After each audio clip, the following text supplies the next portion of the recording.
우리 좋으신 하나님의 은혜와 평강이 사랑하는 여러분의 삶에 또 이 자리에 가득하기를 주의 이름으로 축복합니다. 질문 하나 하면서 시작하겠습니다. 기분 나쁘지 않으셨으면 좋겠는데요, 만일 오늘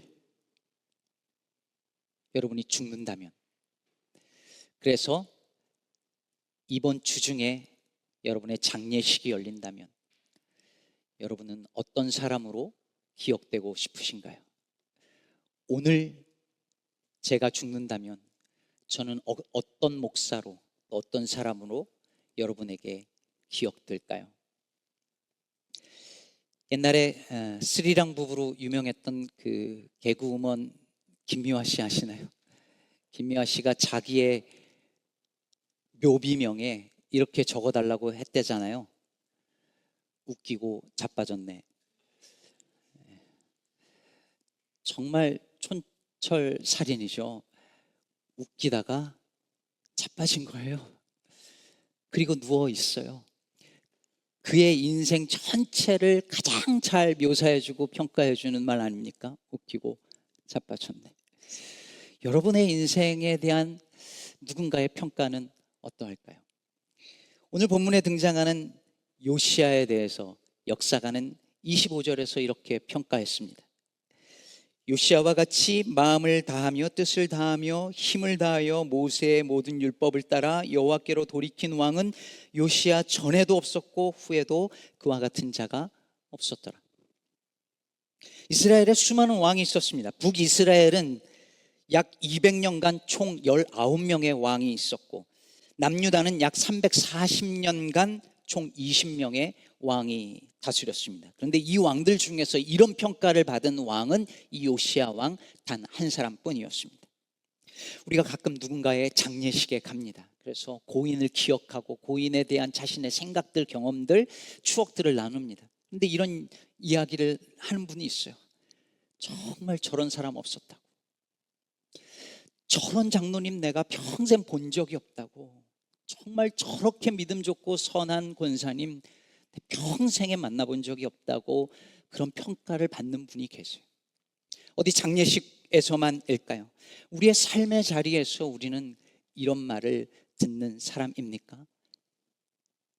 저런 사장님 없어, 저런 직원 없어, 저런 남편, 저런 엄마, 저런 아내가 세상에 또 어디 있어, 저런 크리스찬 보기 힘들어, 그런 목사 없어, 그런 교회 평생 또 어디 가서 만나겠어. 우리 시카고 기쁨의 교회가 이런 얘기 듣는 교회였으면 좋겠습니다.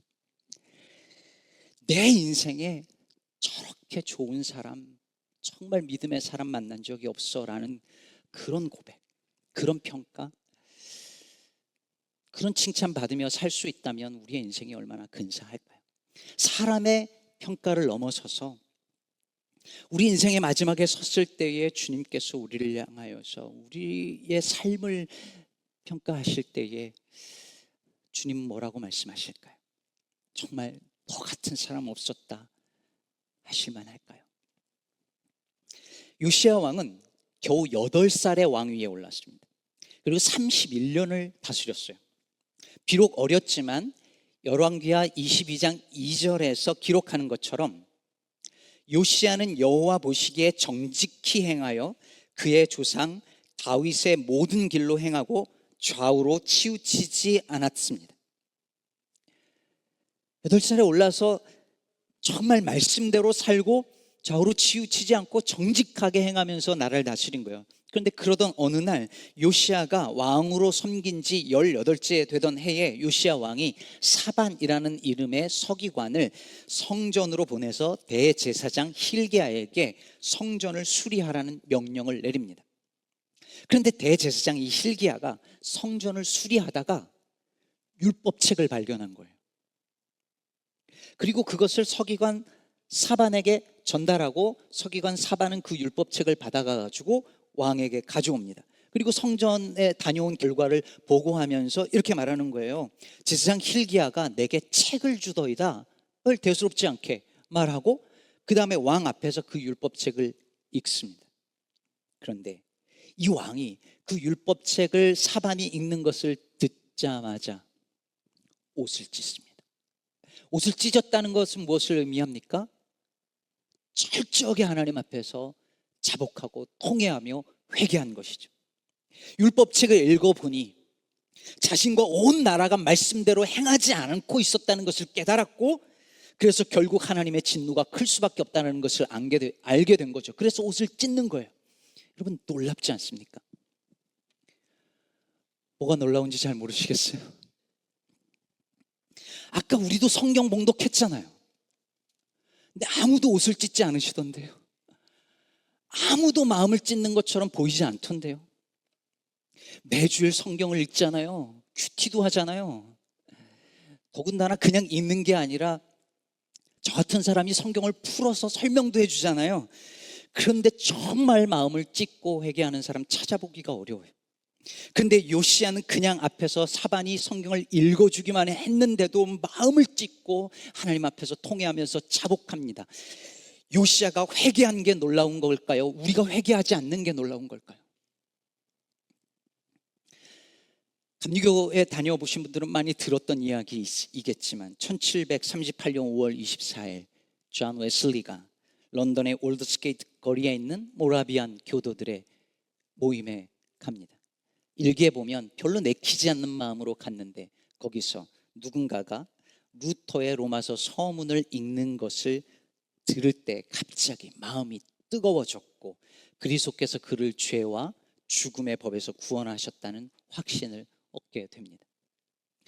로마서도 아니라 루터가 쓴 로마서 서문을 읽는데 그 말씀이 사건을 일으킨 거죠. 요시야 왕도 말씀이 들려올 때 그 말씀이 그 안에 사건을 일으키면서 회개가 터져 나온 거예요. 그런데 여러분, 이 율법책의 내용을 요시야만 들었나요? 맨 처음에 대제사장 hil기야가 내가 여호와의 성전에서 율법책을 발견했다라고 말한 얘기는 뭐냐면 읽어봤다는 얘기잖아요. 율법책이구나. 그런데 hil기야는 요시야처럼 우리 민족이 하나님 앞에서 이런 죄를 범했구나, 내가 제사장으로서 이런 죄를 범했구나 하면서 옷을 찢지 않았어요.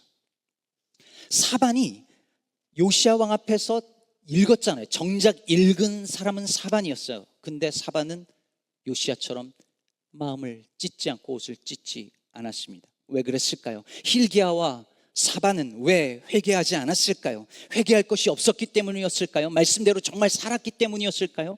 아니죠. 이 중에서 가장 신실하고 가장 말씀대로 살던 사람은 요시야 왕이었습니다. 어려서부터 좌우로 치우치지 아니었고 정직하게 행했고 그 어떤 왕보다 하나님 앞에서 바르게 살던 사람이 요시야였습니다. 그 나라에서 회개하지 않아도 되는 사람 한 사람을 꼽자면 요시야였습니다. 그런데 회개해야 할 사람들은 회개하지 않고 회개하지 않아도 되는 것 같은 요시야는 철저하게 하나님 앞에 회개합니다. 여러분 아십니까? 이런 일은 말씀이 선포되는 자리마다 일어납니다.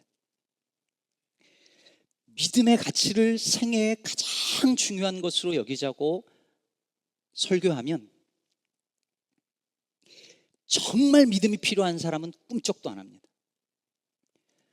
그런데 그 안에 믿음이 있고 믿음으로 살아보려고 애쓰는 사람은 그 말씀을 들으며 그래, 내가 믿음이 없지, 하나님 믿음 주시고 믿음대로 살 수 있도록 도와달라고 더 기도합니다.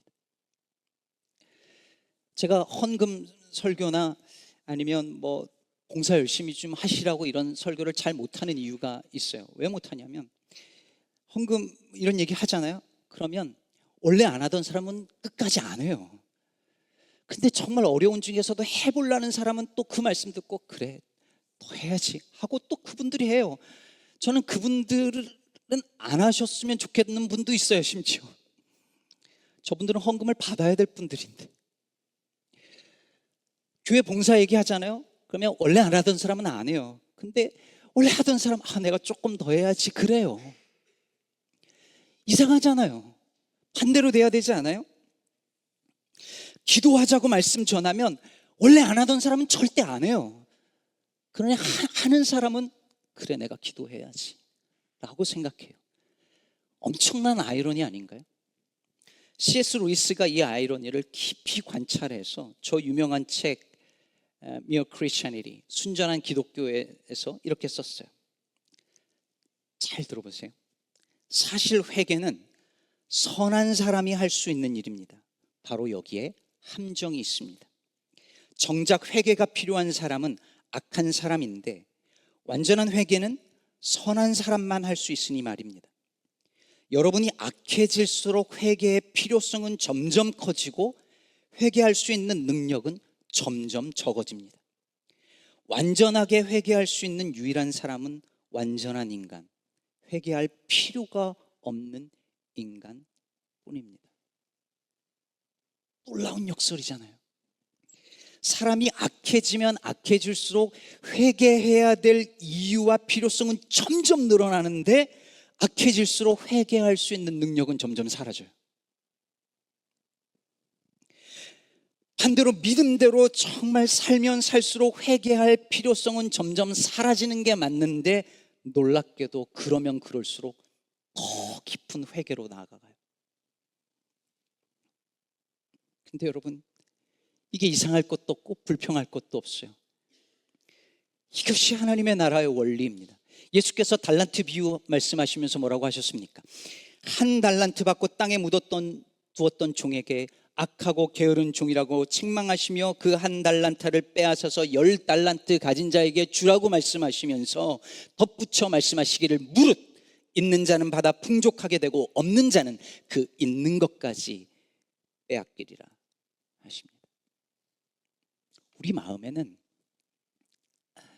정말 회개하고 눈물로 기도하고 교회 나와서 열심히 기도하는 분은 조금 덜 하셔도 괜찮고 안 하는 분들 와서 열심히 좀 기도했으면 좋겠는데 그러지 않아요. 기도하는 사람은 더 하고 안 하는 사람은 계속 안 해요. 교회 일도 보세요. 어떤 교회든 간에 하는 사람만 해요.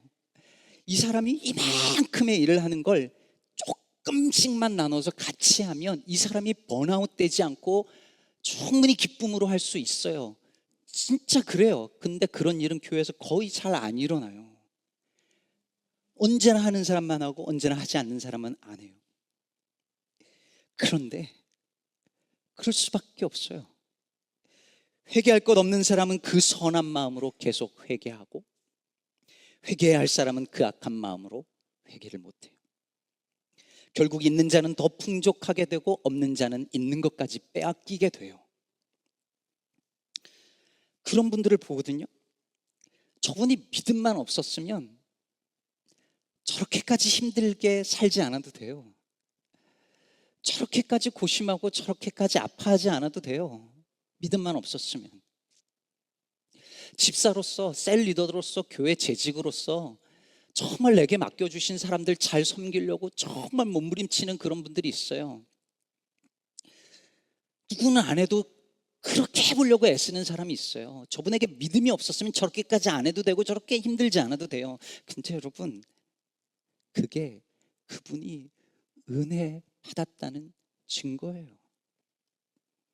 은혜 받았는데 어떻게 해요?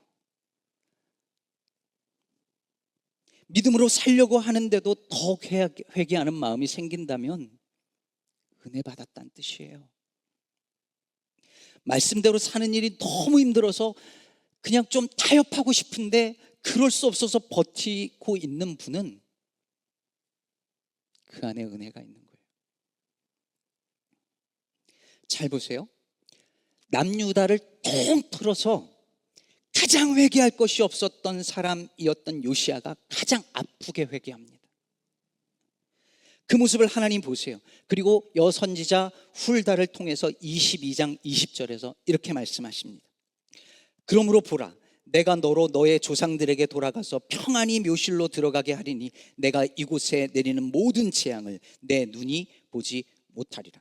즉 유다는 이미 너무 많은 죄악을 저질러서 그 땅을 향한 심판은 피할 수 없겠지만 너는 괜찮을 거야. 네가 살아있는 동안에 너의 나라는 평안할 거야. 이 말씀이었습니다. 자, 요시야는 구원이 확보되었습니다. 그럼 된 거 아닌가요? 나라는 결국 멸망하겠지만 요시야가 있는 동안은 괜찮아요. 그럼 된 거잖아요. 어차피 세상은 심판받을 테지만 나는 예수 믿고 구원받았으니까 된 거 아니에요? 그런데 요시야는 그렇게 생각하지 않았습니다. 결국 다 심판받을 것이고 자신은 예외라는 하나님의 보장을 받았지만 나라 전체를 말씀으로 개혁해보고자 모든 힘과 정성을 자신이 살아있는 동안에 다 쏟아놓습니다.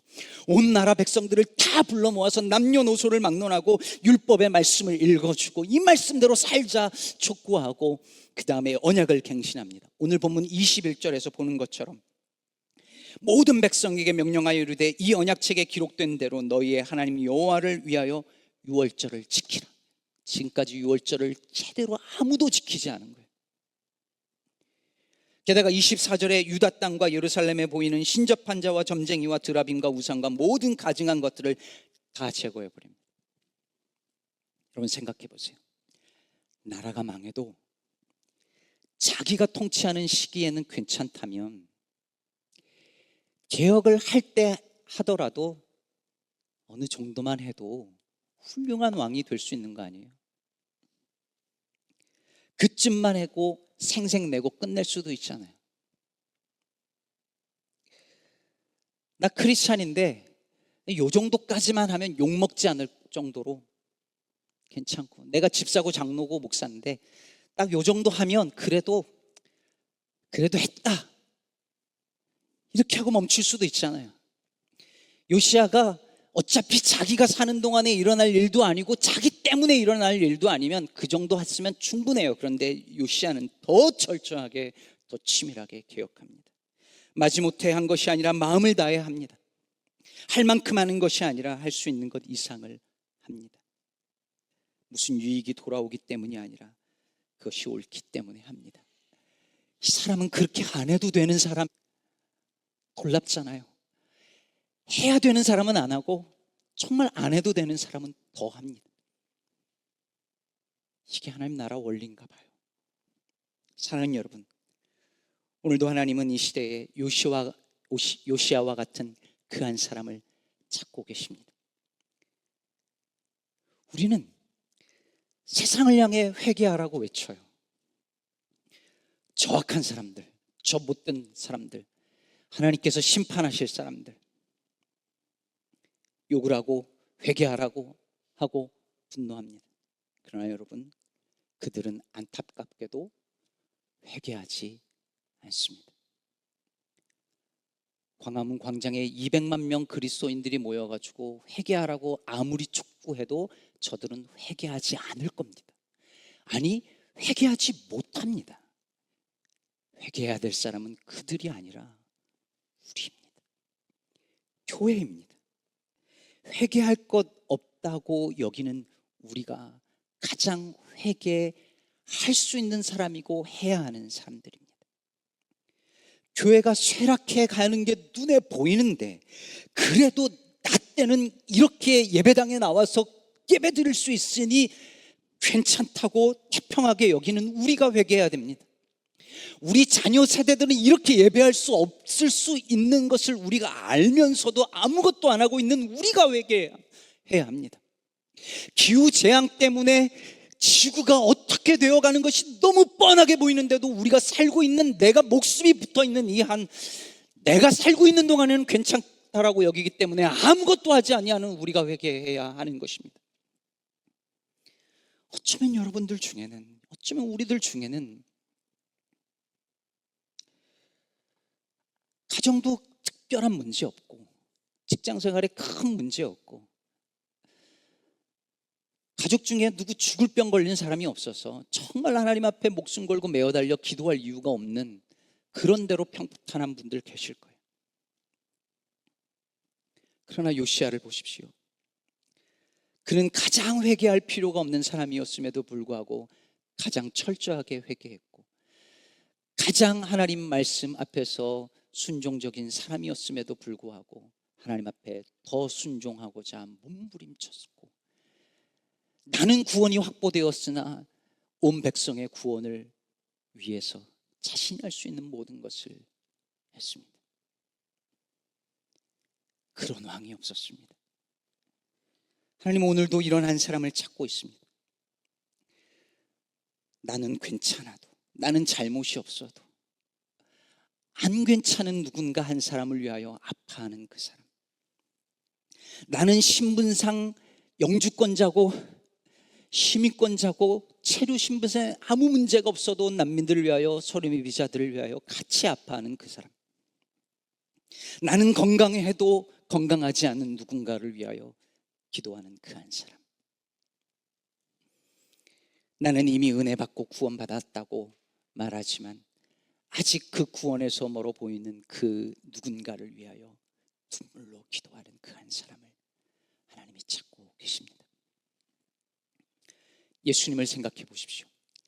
그 어떤 것도 회개할 것 없으셨던 예수님께서, 그럴 필요가 없으신 예수님께서 십자가에 달려 죽으심으로 우리 모두를 구원하셨습니다. 한 사람 아담으로 말미암아 죄가 들어왔고 한 사람 예수 그리스도로 말미암아 은혜가 선물로 우리에게 주어졌습니다. 그래서 오늘도 주님은 그 한 사람을 찾으십니다. 예레미야서 5장 1절에서 애타게 이렇게 찾으십니다. 너희는 예루살렘 거리로 빨리 다니며 그 넓은 거리에서 찾아보고 알라. 너희가 만일 정의를 행하며 진리를 구하는 자를 한 사람이라도 찾으면 내가 이 성읍을 용서하리라. 마더 테레사가 한 말을 인용하며 말씀을 맺으려고 합니다. 난 결코 대중을 구원하려고 하지 않는다. 난 다만 한 개인을 바라볼 뿐이다. 난 한 번에 단지 한 사람만을 사랑할 수 있다. 한 번에 단지 한 사람만을 껴안을 수 있다. 단지 한 사람, 한 사람, 한 사람씩만. 따라서 당신도 시작하고 나도 시작하는 것이다. 난 한 사람을 붙잡는다. 모든 노력은 단지 바다에 붙는 한 방울 물과 같다. 하지만 만일 내가 그 한 방울의 물을 붓지 않았다면 바다는 그 한 방울만큼만 줄어들 것이다. 당신에게도 마찬가지다. 당신의 가족에게도, 당신이 다니는 교회에서도 마찬가지다. 단지 시작하는 것이다. 한 번에 한 사람씩. 사랑하는 여러분, 많은 일을 다 하려고 하지 않아도 괜찮습니다. 내가 다 끌어안고 다 하려고 하지 않아도 괜찮습니다. 한 번에 한 사람씩 사랑하면 됩니다. 그런데 놀랍게도 사랑하는 사람은 더 계속 사랑할 것이요, 사랑하지 않는 사람은 있는 사랑마저 빼앗길 것입니다. 그러니 사랑하는 여러분, 사랑하며 회개하며 기도하며 살아가십시오. 은혜를 받았으니 그 걸음은 멈춰지지 않을 것입니다. 멈추려 하지 말고 그 믿음의 길을 걸어갈 때 주께서 도우시고, 마지막 주님 앞에 서는 날 너 같은 사람 없었다, 고맙다 말씀해 주시는 그 은혜가 저와 여러분에게 있기를 주의 이름으로 축복합니다.